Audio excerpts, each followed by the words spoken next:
It's so important at this time that women, especially, journey home to themselves in community, because the change that can ripple out from that place, from this place of grounded confidence, from this place of capacity and resilience, from this place of being held and holding others so that nobody feels like they're doing it all alone, is so powerful.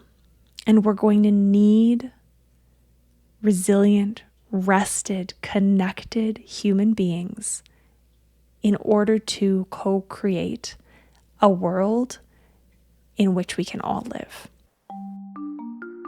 Hello, beautiful souls, and welcome to the Woo Curious podcast, your map to the mystical, your key to the sacred, and your guide back home to yourself. I'm Eileen, a writer, a spiritual coach, energy healer, and slow living witch. This podcast is your invitation to explore a world where the mundane and the sacred intertwine. It's a haven for those ready to take the first steps into the realms of magic and mystery, providing a safe space for you to embark on your own enchanted journey towards healing and self-discovery. Here, I'll unveil the whispers of the mystical, the rituals often hidden in plain sight, and I'll engage in sacred conversation intended to stir your soul and lead you back into your power. I'm all about demystifying woo and witchcraft. So, whether you're a seasoned seeker or simply woo curious, I'm so delighted you've decided to join me on this journey. Let's make magic. Hello, Woo Crew, and welcome back to another episode of the Woo Curious podcast. I am your host, Eileen, and I'm here today with a solo episode. And y'all, I've got notes. With any luck, that means that I will stay on topic today, although if you've been with me very long, you'll know that's probably not the case. That being said, I was really struggling to come up with what it was I wanted to speak to today.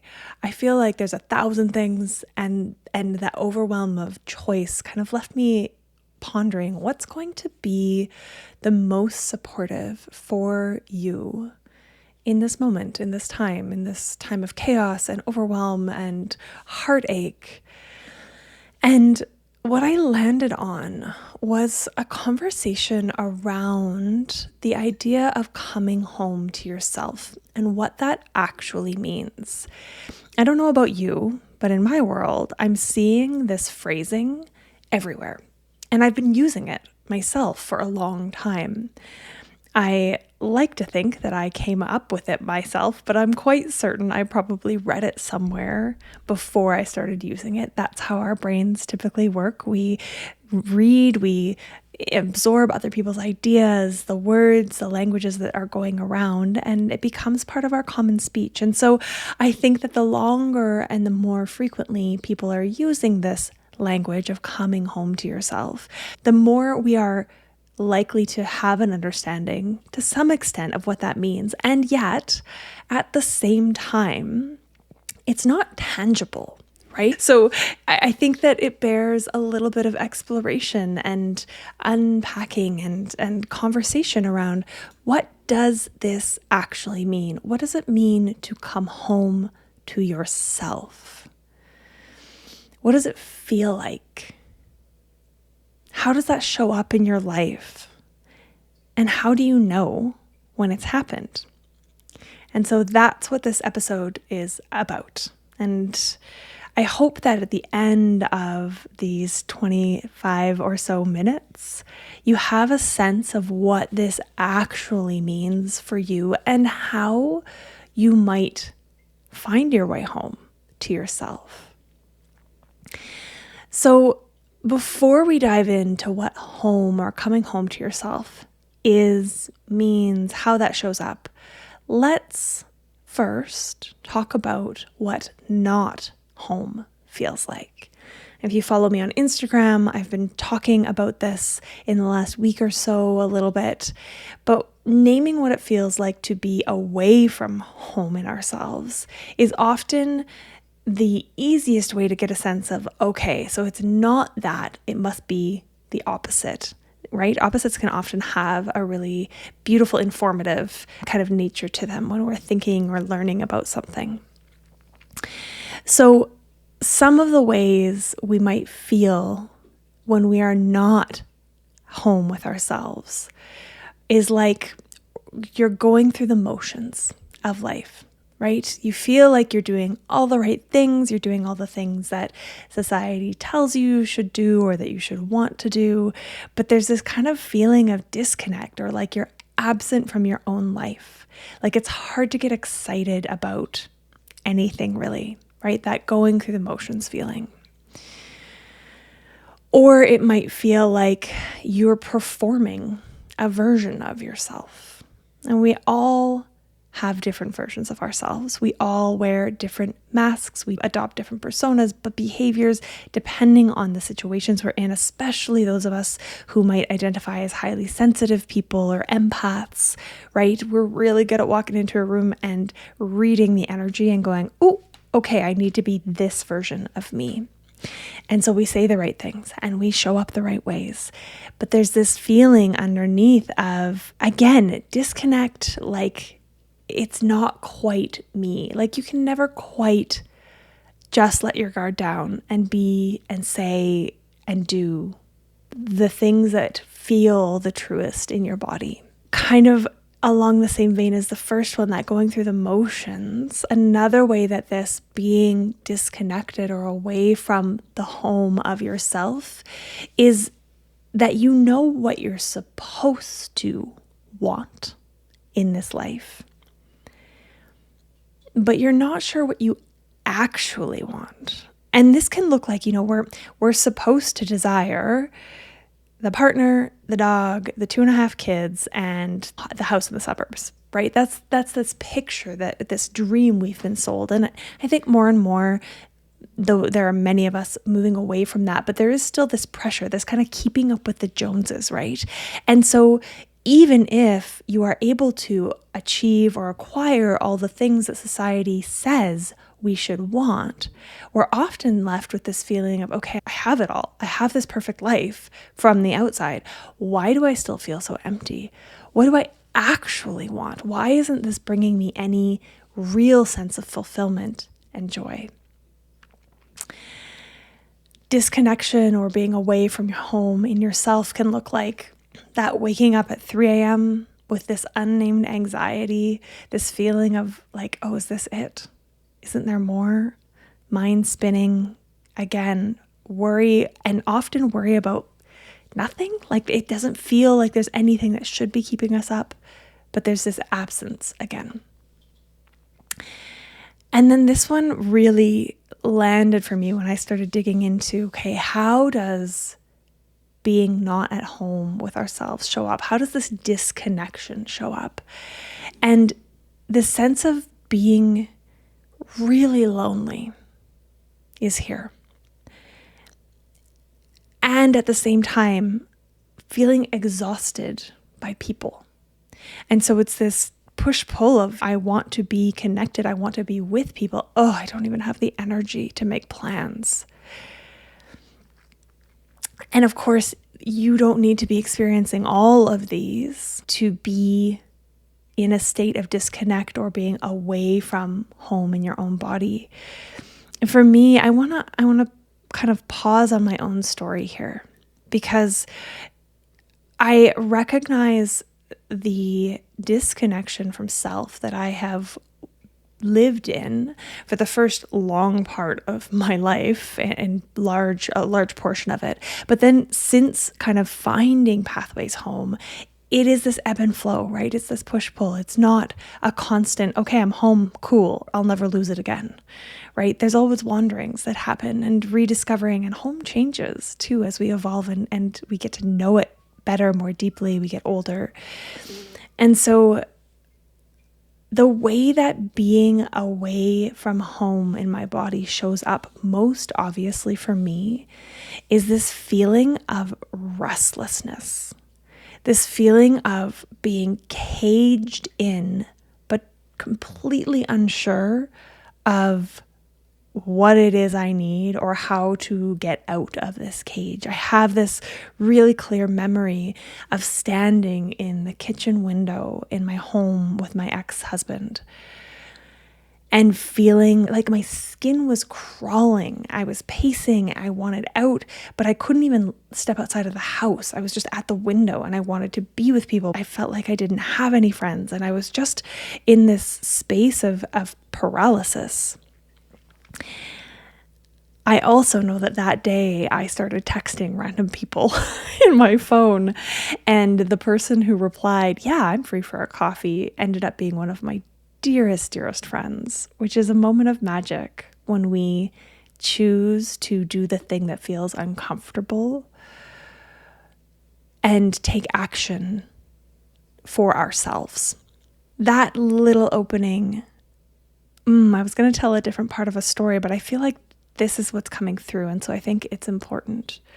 Finding a friendship, a female friendship where I felt completely at ease and safe to be myself, where I felt supported and seen, and where I didn't feel like it was transactional, was definitely a piece of this coming home journey.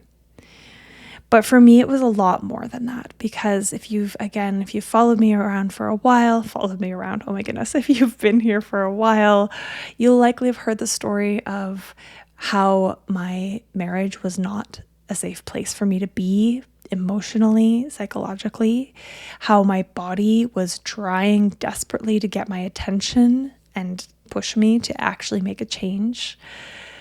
But for the first long while of feeling that way, of being so disconnected from my body as a home that I couldn't put two and two together when I started having severe heartburn, that it was heartburn, literally. First, I had to open the door into a world that I didn't feel I was allowed. And that was the world of the greater than, the more than human. I didn't have that language at the time, but I have a very vivid memory of going to experience a sensory deprivation float. A woman in Calgary owned a float studio. It was in her basement. And she offered free floats to the midwives every year for International Day of the Midwife. And I went thinking it would be kind of like that clean spa, white, sterile feeling room. And I got there and it was like stepping into a witch's cabin. It was clean, but it was cozy, and there were crystals and oracle decks and tarot and books and an altar and all of this stuff that I was aware existed, but they weren't part of my life at that point in any way, shape, or form.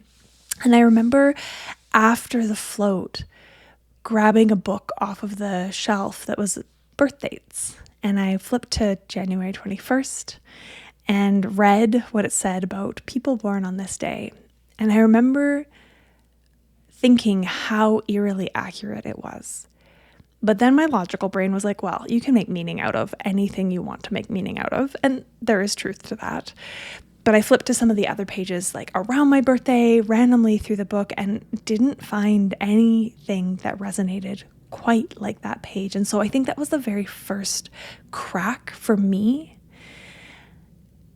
to start this journey of coming home to a world that was more enchanted than I had allowed myself to believe since I was a little girl. And it was like the first stepping stone that allowed me to start to inch closer to the point when I finally got to choose myself, when I finally was able to choose that my happiness was as important as his happiness. And not all coming home journeys, I just want to say, have to be quite as dramatic. Coming home to yourself does not require upending your life. In my story, it did require it. And also, I look back now and often wonder, if I had the tools that I have now, if I had the self-awareness, if I was able to engage in the difficult conversations and do the work of uncovering patterns and repair, might things have been different? Might he have been able to grow with me? Maybe, maybe not. We'll never know, and that's okay. But I just want to say that, this coming home journey, this discovering of yourself, it can be disruptive to life as we know it. And it doesn't need to be in terms of breaking down relationships. It can create closeness and intimacy and connection in places where we've really been lacking it. Because in order to be close with others, to be in deep connection, to see others fully and allow ourselves to be seen, we need to know what we're letting people see, right? We need to know ourselves deeply. So what does home actually feel like? Home feels like remembering something you already knew. It's like this moving from dissonance. And again, I'm thinking about that like restless, skin crawling feeling of there's got to be something more than this, to resonance. There's this sense of peace and ease and sometimes joy. I have this really clear memory of my housewarming party shortly after I had left my husband and I had found my own place and I had friends over to celebrate. And I have this memory of laying on the living room floor on the rug with my friends all around me and great music on, and just like, I've never felt joy like that. I felt like I was finally back in my body. I was me. I was joyful. I didn't feel like I was walking on the eggshells that I'd been walking on for so long. This sense of exhale and resonance. And that home, that sense of coming home, it does live in the body first. And so part of the journey home is a reconnection with our body and her wisdom, which again can be really challenging in a world that has told us and taught us from a very young age to deprioritize our body and her needs, right? The logical mind is first. Yeah, you got to feed your body. It's a good idea to move it because you'll live longer, but listening to it and following the wisdom that lives within it is not something that has been prioritized and in fact has been kind of dismissed. I think about the way that as children we were told we weren't allowed to go to the bathroom if it was inconvenient to the teacher, and how from such a young age we've learned to muffle our body's signals. So coming home to the body is that kind of softening, that settling, this sense of, oh, this is allowed. And as I mentioned before, it's not a permanent state. It's a relationship. And so you come home, you find your way home, and then you wander again. You go on an adventure maybe, you find your way back, right? This is the practice of coming home to ourselves over and over again. And it often happens in the really small moments. A morning ritual, a walk in nature, because coming home to ourselves involves coming home to our natural beings, the fact that we are of nature, coming home to the earth herself. It might happen in a card pull alone in the dark before bed, a spontaneous kitchen dance party of one, a circle of women where you don't have to explain yourself. And it can feel like grief. I think coming home to ourselves is the most joyful and grief-filled journey that we can take.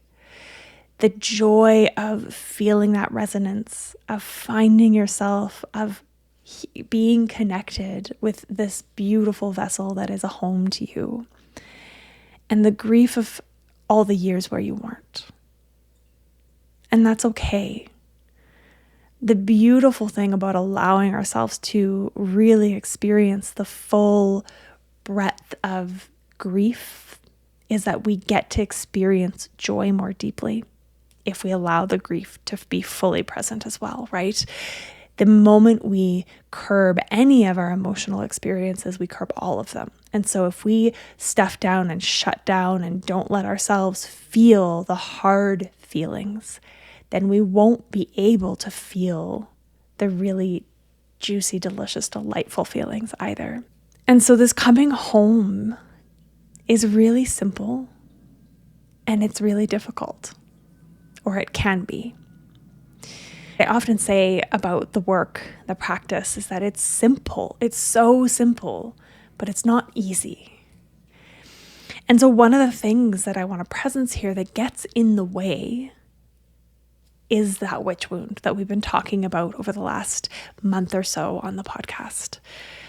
If you're interested to dive deep, if you missed it, there's a 2-part, 2 episodes of the Witch Wound Masterclass that I offered, or you can head to my website and grab the full thing if you want to get really into that witch wound. I'm not going to go deep into it here today, but that feeling that being fully yourself is somehow dangerous, and that taking up space is selfish, and that women who voice their opinions, who know what they want, who move towards it, are threatening. Those are all remnants of that witch wound. And this is why, or it's a big part of why, coming home takes a whole heck of a lot more than a bubble bath and a journal prompt. It takes more than a weekend retreat, as beautiful as those can be. It's not a self-care problem. It's something older and deeper. It's an ancient wound and a contemporary conditioning. It requires daily tending. And again, that can sound overwhelming and a lot. It can sound like a lot in a life that's already full. And that's part of why in the work that I do, in the work that I teach, for those women who decide to take the journey home accompanied by me, part of the teaching is that we don't need to add a bunch of things to do to your day. We don't, again, have to upend your whole life. It's these small micro moments, these adjustments, the ritualizing of your life and the things you are already doing, the re-enchantment. And it's quiet and it's subtle and it takes sweet time. But it's such a sacred path to walk. This coming home is not this destination that you arrive at just once. As I said, it's a practice that you return to again and again and again.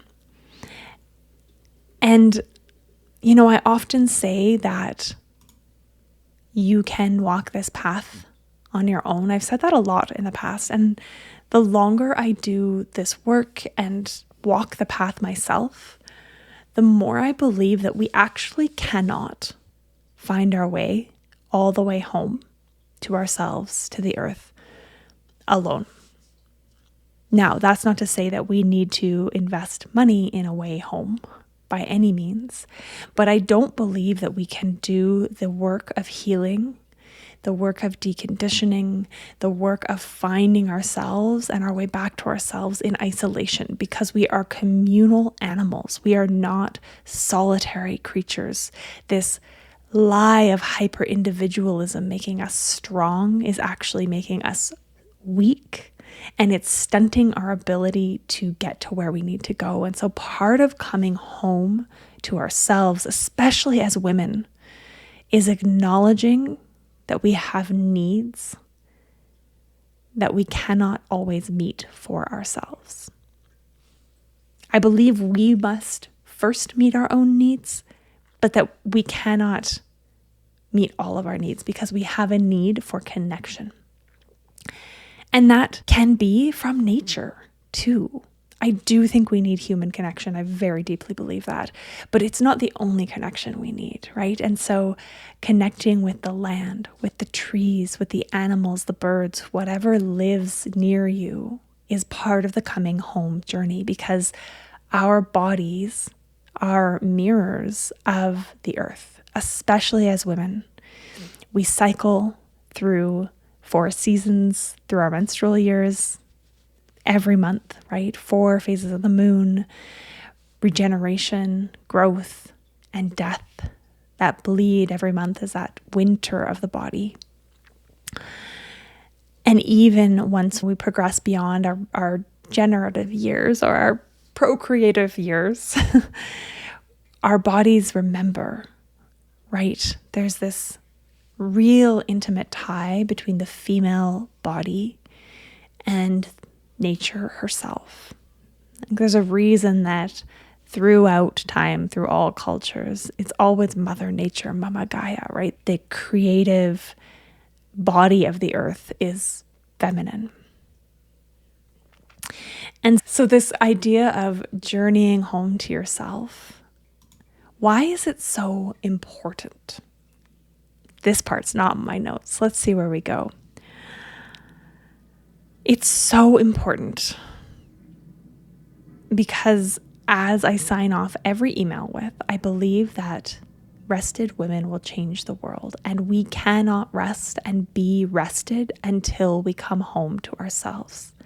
We can sleep all we want, but if we're disconnected, we will never feel rested. Because part of the feeling of rest in our body is the feeling of ease, of congruence, of connection, and of fulfillment and meaning. Those things have to be present, because otherwise, we may have gotten enough sleep, but we will still feel drained or unenthusiastic or lacking something. There's that emptiness, that's something missing. And so I believe it's imperative, especially now in a society that feels like it continues to speed up and up and up. And we are bombarded more and more each day with tragedy and things that feel like they're well outside of our ability to have any say in, let alone control. I believe it's so important at this time that women especially journey home to themselves in community, because the change that can ripple out from that place, from this place of grounded confidence, from this place of capacity and resilience, from this place of being held and holding others so that nobody feels like they're doing it all alone, is so powerful.